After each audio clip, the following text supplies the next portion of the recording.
Hello and welcome to another Mac for Musicians production and incidental music case study. Let's go ahead and do a quick review of what this will focus on in case you have not seen the previous case study on this particular subject. First of all, I wanted to define what we mean by production and incidental music. It's basically music that is going to be composed, recorded, and written for a non-musical production. So this can include advertising, commercials, it could be corporate videos, it could be background music in a movie, it could even be music that is recorded and produced for a live theater production. So think about it like this. It is music that is being written for anything other than being released as a single or being produced as an album or being written and composed for musical theater.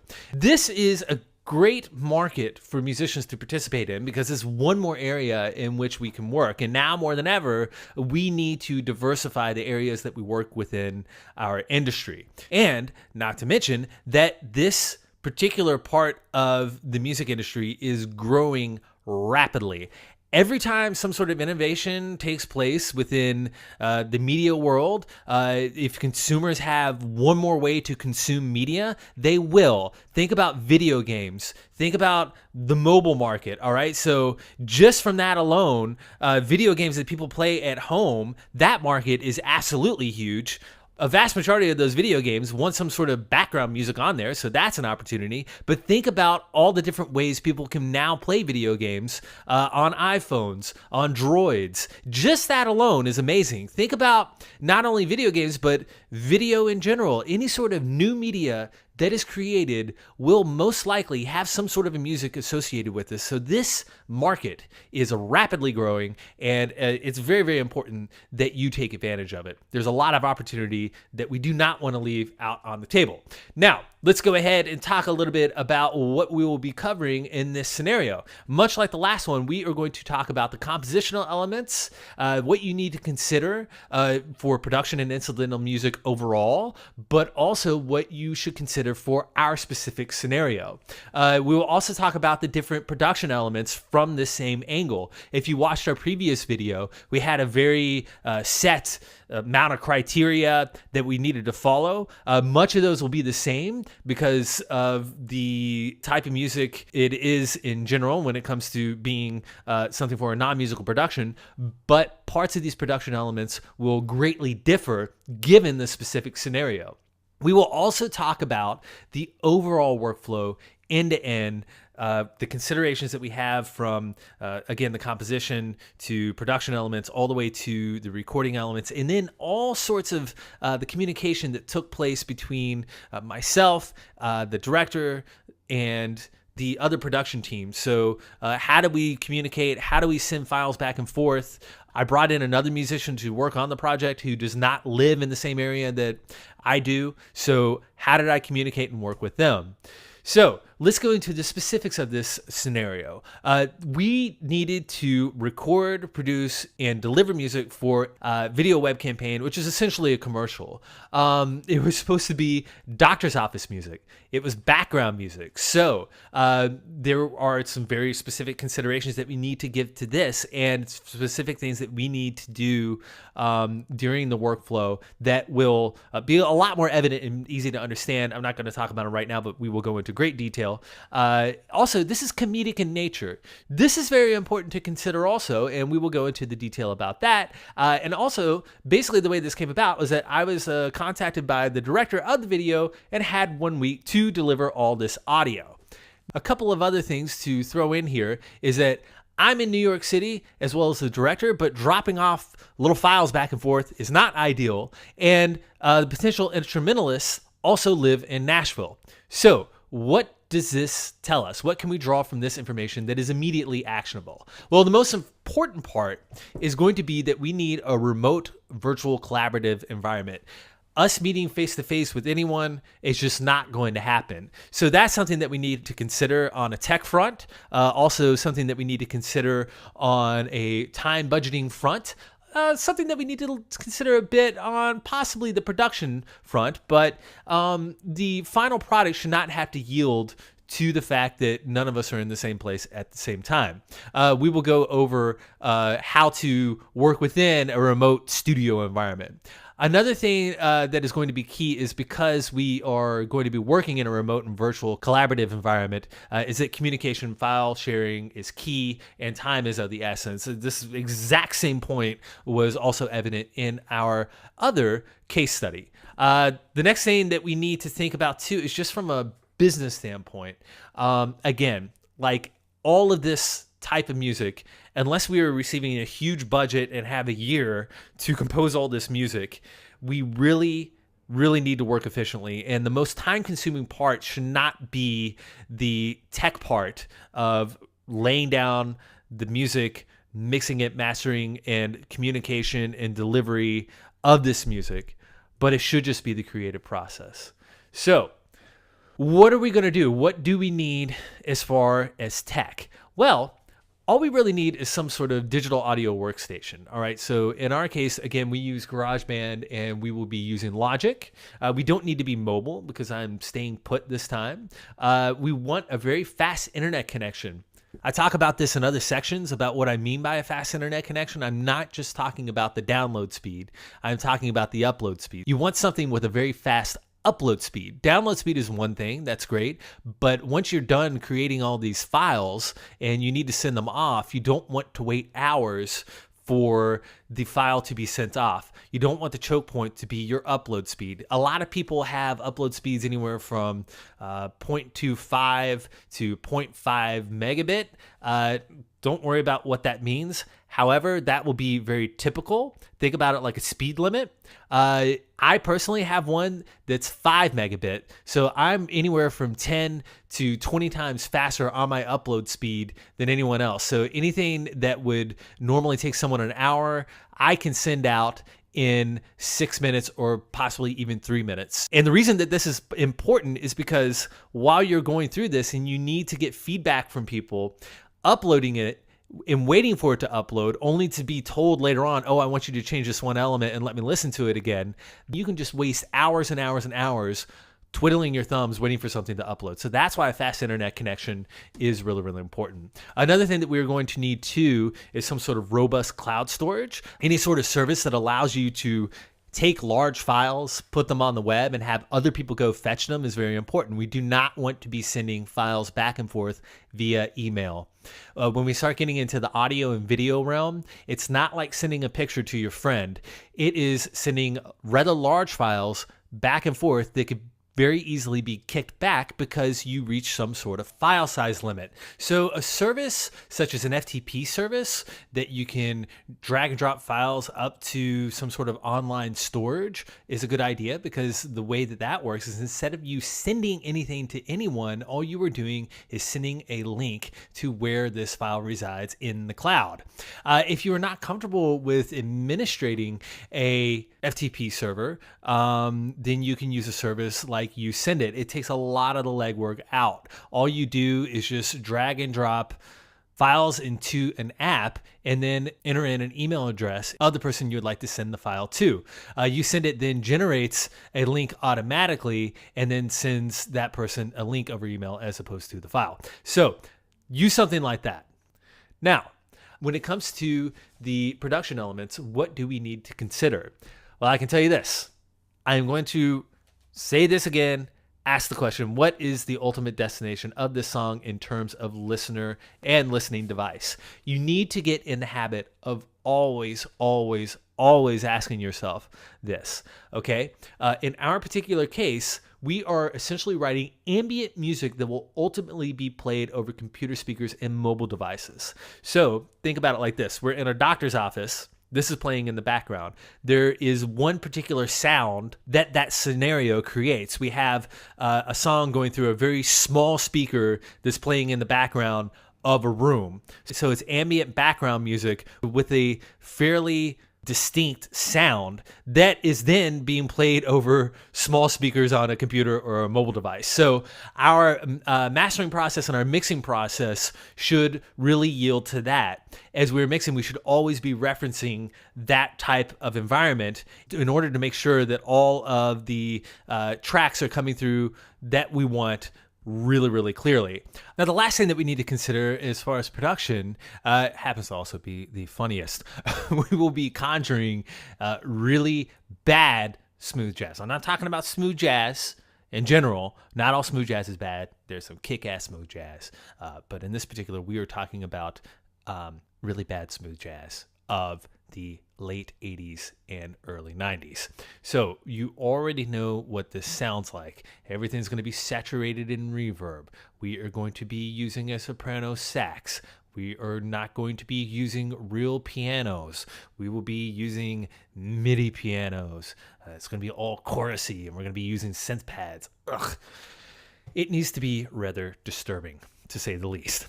All right, now let's go ahead and dive right into the writing and composition of this piece, and then we'll talk about arrangement elements and go a little bit deeper into the types of considerations that need to take place within incidental and production music, and also for this specific scenario. All right. First thing we want to do with this type of music is always ask if they have any sort of ideas for inspiration tracks. All right. It's very rare that the producers and directors are going to be like, oh, hey, run free, and, come back with the final product and we will just place it in the video. No. Chances are they already have an idea in their head. So you should always ask what type of ideas those are. Get them to send you a specific artist. They're like, oh, I was thinking, in this case, I was thinking Kenny G. Just ask them are there any specific tracks? And then you can send those back and forth to come up with an idea. Because a lot of times with this music, and especially within commercials, people are trying to evoke some sort of connection that already exists in the people's heads. In our case, we are dealing with a comedic scene that someone's in a doctor's office and they want to express some sort of funny discomfort that people have. What's more uncomfortable than really bad smooth jazz of the 80s playing in the background? It's rather violating when you think about it. So anyways, do that. Always ask that question, and then put your initial ideas on whatever instrument you play. In my case, I play piano. I started putting down a chord progression just to get an idea so I can have those ideas continually flowing out of my head into some sort of device. Didn't set up the computer and record a stereo mix of a piano. I just used my iPhone, just something. A lot of writers, people who write music, will walk around with a notepad. They call it their hookbook. I personally don't really write lyrical music at all. My hookbook exists on my iPhone. When I come up with a musical idea, I'll either sing it as my iPhone or play it on the piano and save it for later.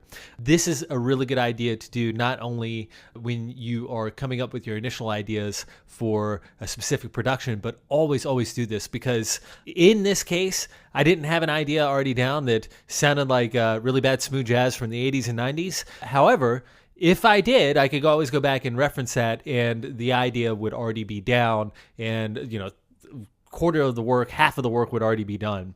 Now, when it came to this song, writing the melody and the chords and such, the first thing we always need to remember is that this is comedy, okay?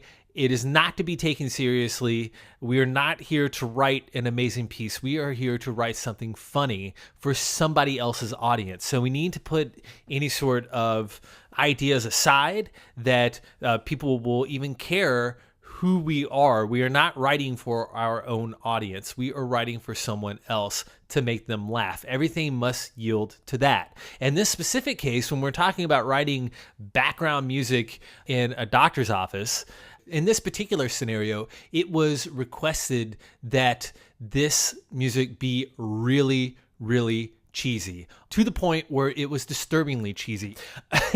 As far as instrumental arrangements go, of course we're going to have a soprano sax. That you cannot write this specific type of music without having it. We're going to have keyboards in it. We're not going to have any sort of live piano or anything like that. It's all going to be very processed software instruments used. Another thing that we're going to do too is we're going to have light percussion. And this particular type of music, it's not smooth jazz where it's like funky smooth jazz. This is just all about the soprano sax and supporting that. So there is just a little bit of light percussion in the background. In fact, when it's all said and done, the only thing you can really hear is a tambourine in the background, which is very, very common for this type of music. Another thing that we are going to be adding are string synth pads, all right, just to kind of round out the whole arrangement. Again, characteristic of the genre. It's not like we're doing anything innovative here. What we are doing is conjuring a memory of people who lived in that decade. All right, so let's talk about the arrangement and pre-production aspects. When I'm talking about this, I'm talking about not instrumental arrangement, but literally the arrangement of the song. And this will be clear as I go through what we're talking about. First of all, we need something that's easily editable. All right. This is because we are delivering a composition as a whole to the director, who will then chop it up to whatever they desire, because this isn't like a score. All right. This isn't like, oh, we need one particular hit when things get emotional or when things get really funny. This is, again, background music. So the finite time is not as crucial as other projects. However, we do want something that's very clear as to having a beginning, a middle, an end, something that's outlined in very straightforward sections. So if they want to chop off one bar, it's not going to sound weird or anything like that. Another thing that we want too is, with that in mind, is make something that's easily rearrangeable. So if they want to start in the middle of the song and then go back to the beginning, that's completely fine. Again, this is background music. It's jumping in the middle of a scene that in concept has already been happening. So again, finite time adjustments are not important to be had within the compositional element. However, we want to give something to them that they can chop apart and rearrange if they like. Also, another thing that we want is something that is loopable. In the case that time extends further, if they want to loop back to the beginning, it'll sound very natural. Now, for the key and harmony for this song, we need to consider the genre, not only of what we are trying to recreate, but also consider the genre of the production, which again, this is comedy. So we want to evoke something that's as close to the original as possible, not only to have people reminisce, but something that'll really, really strike home. In this case, it's interesting because it happens to be within the same keys as the ones that were discussed in the previous case study. However, it's for a completely different reason. Soprano sax in the key of C, F, and G just sounds really, really cheesy. All right, so that's why we went with C major.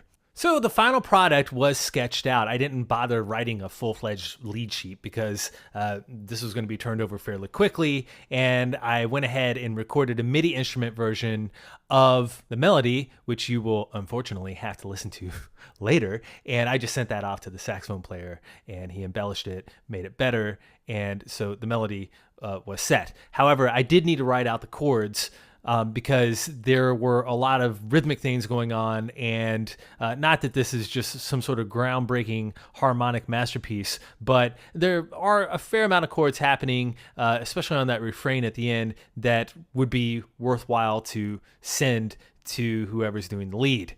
Anyhow, this is what we came up with. Something extremely cliche, something that is definitely a bastardized version of smooth jazz.